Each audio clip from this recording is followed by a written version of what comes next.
problema sa paggastos ni BBM ng pera in terms of corruption, except for yung mga alam natin tulad ng yung pag-siphon off ng Makaharlika Fund to fund Oh yung yeah, we Maharlika. should bash Maharlika 100%. Sobrang Yun yung, question. yan, yun yung isa.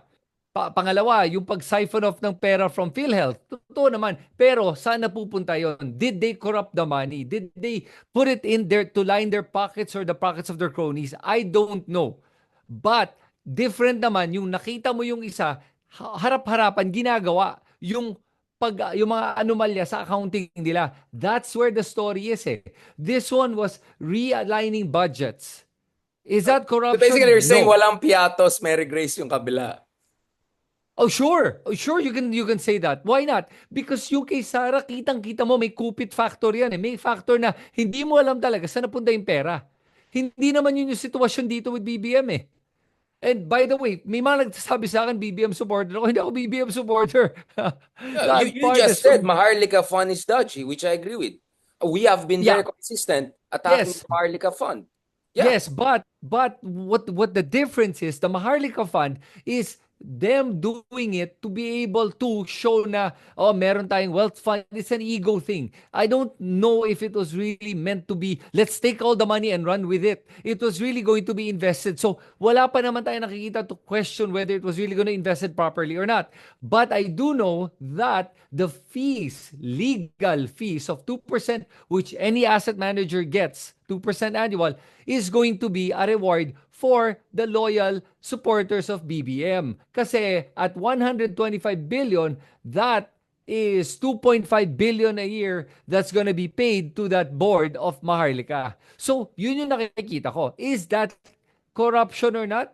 Uh, I can't say it is because it's legal and they made it legal But you and answered the question, right? You said the worst was Marcos Sr. So if there was really something wrong, was already done in the earlier generation. But essentially your argument is this is a question of grand theft versus grandstanding. Like yung mga yes, Arlica Fund, kaepal lang yan, mga projection. Palpak pa rin siya, mali pa rin. Pero iba yep. yung Piatos, iba yung Mary Grace Piatos, iba yung mga sobrang talagang kababalagan nangyari. And by the way, let's not forget that the president has more right to have an intelligence fund than, wait, ano ba, trabaho ulit ng OVP, Commander-in-Chief? Siya ba nagde-decide? Spare tire. Again, I'm not saying it justifies BBM having that budget, but again, let's not forget, actually, it was Digong who introduced massive confidential fund for the president. Under Pinoy, it was very, very small. I think maximum was 500 million. So again, Yep. you have to mention that kasi may continuity eh.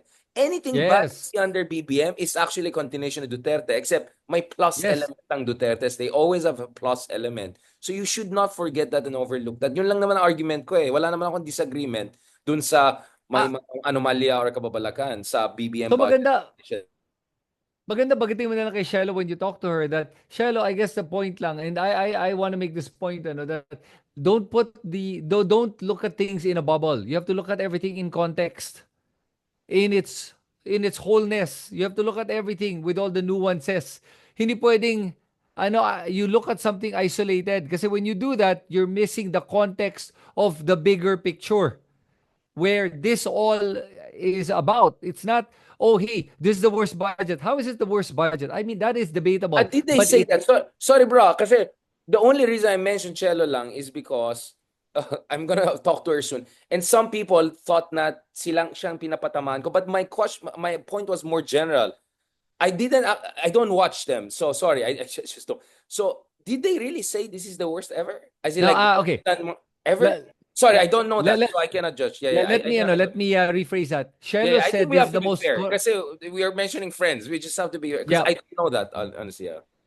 Shelo mentioned that this was the most corrupt budget. JC Punong Bayan was Oh, the one who said that this is the worst budget. And but did Chelo honestly, ako say that? lang, I don't think did yeah, Chelo but say that? she said that this is the most corrupt budget. You can ask her, but she was I'll ask her quoted and tomorrow. it Yeah, yeah, was yeah. I Sorry, saw sorry. the quotes I'm all over. we just don't want to make unnecessary fights. I'm just responding to people asking questions. I'm saying it's not with a specific person or two. It is actually with a certain tendencies in the opposition, if I can say. I call it the never Marcos tendency, which inexploit, unfortunately, naman. Again, this is a hindi naman siya ano eh, intentional eh. It's mahirap talaga siya. So essentially what you're saying bro is that you think kailangan medyo more vigilant tayo. As we question the BBM budget, wag natin kalimutan yung Duterte stance. So in that sense, medyo I think mas malapit ka sa stance namin ni Sir Ronald. I think so, yeah. No, I don't want to create camps. I'm just trying to No, no, clarify. no. Debate to No, no. eh. It's debate eh. Richard, here's the thing, by the way. So, I'll just say this, na, ano, I just don't agree with Shallow's statement that this is the most corrupt budget. That's it. And I'd like to be able to take that opportunity also to be able to say din na although she's not wrong, it's just that she has to look at the overall context and not put this singular issue in a bubble. Yun lang yun. Kasi, again, what caused this budget? BBM is just continuing the current budget from the previous administration. The only difference was, yun na nga, they were trying to get the PhilHealth budget into the coffers of the National Treasury, and then they cut the subsidy of the PhilHealth. Does that make it corrupt? I don't think that's an issue of corruption. I think it was an issue between squabbles of interagency.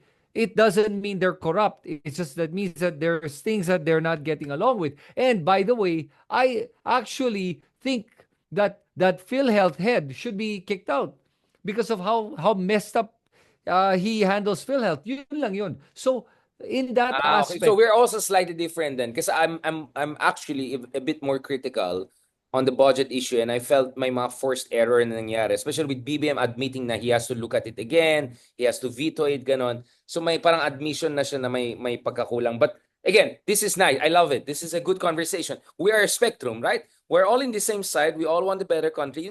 Kasi bro, people make issues out of things eh. Napansin ko na everyone is thinking, oh, Richard's trying to pick a fight. No, hindi ko kalaban yung mga ibang vloggers or ibang kaibigan tayong lahat. We're fighting for a better country. So Chris, we have a slight difference of opinion that I think, ako a little bit more critical ako sa budget issue na yan. But as I said, there's no smoking gun. I mean, show to me a definitive evidence na talaga something big is going on. But for me, I think there's enough smoke, unfortunately, na kasalanan din nila and they could have avoided it. But I know this is gonna be a little bit of a digression, but babalikan natin mga Sara impeachment. But speaking of awayan at mahirap mag-position, what is your take on this Pepsi Paloma movie? Darrell Yap. No, I mean, di ba? Darrell Yap, Vic Soto, sorry, hindi Vico Soto. Ang dami nag-aalis sa sorry, I'm bad at names. Vic Soto, the dad, not the son. The son is a fantastic guy, no question. What is your take on that? Kasi a lot of people are happy na this Pepsi Paloma issues bring back to life because talagang cold case siya. If you could put it in a technical sense, and less technical sense, it's a massive tragedy that is still a mystery, right? Yep. Some